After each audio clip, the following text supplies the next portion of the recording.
This passage from chapter 11 of the Gospel attributed to John is just the beginning of a very, very long story about Jesus, sisters Mary and Martha, and their brother Lazarus, who lived in the small village of Bethany at the time that Jesus was alive in the ancient Near East. Now, apparently, as the rest of the Gospel unfolds, we find out that when Jesus heard Lazarus was ill, he didn't go immediately to go and take care of the friend that he had found in Lazarus, or to be with this woman who had anointed his feet with perfume and blessed him so abundantly. Instead, Jesus delayed and kept on focusing on what it was that he was to be doing for a couple of days. And then Jesus did go. Jesus did go. He said to the disciples, so that God's glory could be revealed. Now the disciples had warned Jesus not to go. You see, the religious authorities and political authorities of the time were all trying to tell Jesus what to do, trying to regulate him, trying to force him into certain actions and limit the growing awareness that Jesus was the one who was telling the truth in the situation. The disciples didn't understand. But they went along with Jesus. They said to him, you'll be killed. And what they didn't understand was that Lazarus had already died. When they got to Bethany, the whole place was filled with mourning. Mourning. You see, in that tradition at that time, you not only mourned a close family member, but you actually brought in professional wailers and mourners to give voice to the ones who had died, and their grief could be multiplied and heard even stronger.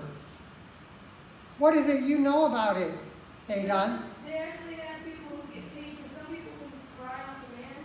There's people that don't even know family members or know who the person is that they're going to cry for, but like they get paid and so they can cry on command. They get paid to go over and cry and like make it so like the family feel a little bit better. Make it feel like I'm going to quit preaching and let Adon preach next time. You're right. They actually paid these people to come and make sure that their mourning was good. But Jesus wasn't there for mourning. He wasn't there to be sad or to even relieve the grief of Martha and Mary in the way they expected. Martha had said to him as soon as he entered the village, "Oh, if you'd only been here." And Mary was unconsolable in her weeping. Jesus simply asked them, do you believe? Do you believe? Do you believe in the life that I've told you that I can bring you? And then Jesus let himself in his humanness be known. And we're told, according to the passage, that even he was moved to grieve over this friend of his that they had wrapped, prepared for death, put into a tomb and rolled a stone in front of it. And then Jesus said, "Take away the stone. Take the stone away." Well, then everyone was in disbelief, and they said, oh, there'll be a smell, for it's been 3 days. But Jesus wouldn't hear of it. He had them roll the stone away anyway, and he simply called out for Lazarus. Come out! Come out! He said. And Jesus did. Jesus emerged out of that place that they had placed him, assuming that he was dead, wrapped in the death wrappings that were common for the time. And then Jesus commanded those who had witnessed this resuscitation to unbind him and let him go to be free to live. I wasn't supposed to preach today. And certainly this is a dangerous passage to be preaching from.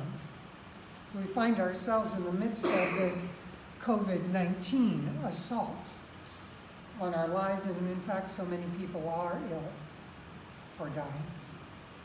But after hearing from and talking to a couple of my colleagues in ministry in MCC, I knew that I had to preach. I was supposed to say something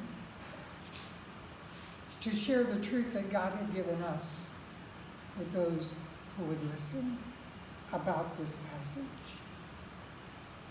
And the passage that was suggested that it accompany it for this day. That of the story of Ezekiel finding himself in a valley of dry bones. The truth is, what we see happening around us right now might be just the beginning of the deaths and the dry bones that we find ourselves in. We need to admit that. But these passages are not simply talking about a physical death. We as people like Mary and Martha are called to affirm our faith in this dry valley that we find ourselves as we mourn. Affirm our faith in resurrection, just as Jesus asked Mary and Martha to do. And resurrection not just in the end times. There are school children who find themselves taken away from life-giving schools, locked up in the tombs of their homes. There are many employees who find the source of their livelihood has dried up. Those already walking in the shadows, the homeless, the elderly, the prisoners, those who are most vulnerable in our society are even more at risk. What do we do? What do we do?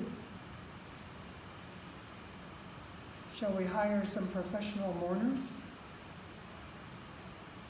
I don't think that that's the message, but we're to hear out of this passage today. We are to remain calm and assured, like Jesus did. We are called to remind one another and ourselves of the faith that we have in the life-giving promise of God. And to remember, now more than ever, to listen for that voice of Jesus that's calling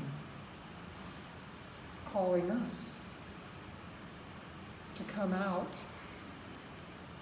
and to live fully, even in this time and in the restrictions that we find ourselves under. Not that those are bad regulations to follow physically, but we should not allow them to do us even more harm spiritually. So I believe what we're called to take note of this day from these passages is this: a new living list. A new living list. Stress kills. So does hysteria and fear that come from it. So the first thing that I believe that we are called to do today is to do something for ourselves every day that reminds us of the life-giving promises of God. And then we ought to do the extra prayer. Song, walk, gardening, something that helps us to remember that life goes on. Life is continuing to happen. Life has been promised to us even in the midst of our dis-ease. And we ought, instead of self-isolating spiritually, make sure no one is isolated. We are called in this time of distancing to share life even more with those we love or who are most at risk. We should make the call, send the card, share the virtual hug or physical, at least, wave as we go by, or to our neighbors across the street. And I believe this is time to listen. Listen to something other than the chatter you hear or read via TV or social media. Listen more closely than ever for the voice of Jesus and what it is calling you to do, because that is the voice that can call you and I to resurrection. And why?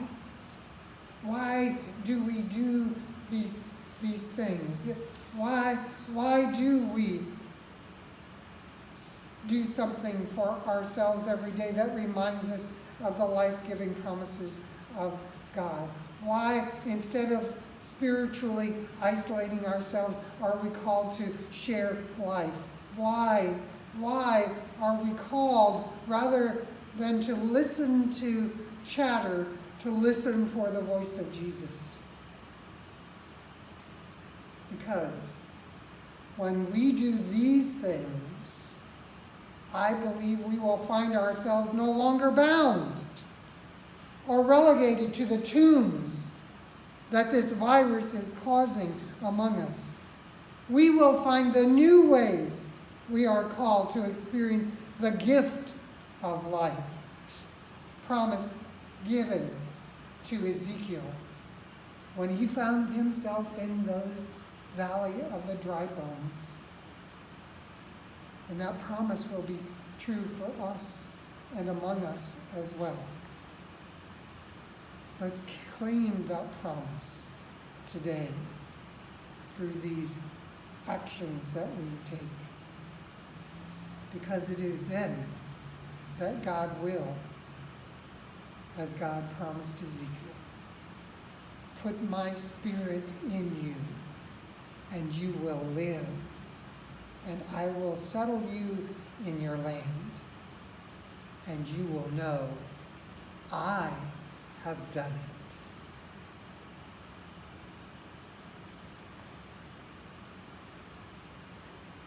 I pray that we will have the courage to live in these new ways. And as we go to prayer now,